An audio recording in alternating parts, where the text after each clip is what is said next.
Assalamualaikum geng. Okey, ni Toshiba 9 kilo lah. Customer bagi tahu ada langgar-langgar lah. Goyang-goyang kuat lah. Kita dah test kat kedai. Okey, betul ada langgar-langgar.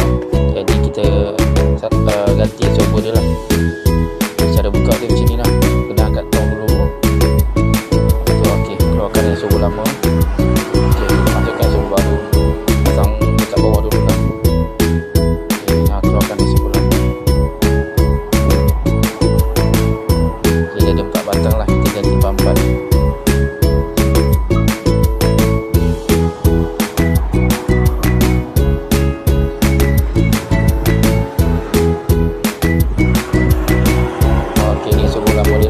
Batang dah kena ukur dulu lah. Kita pasang yang baru lah.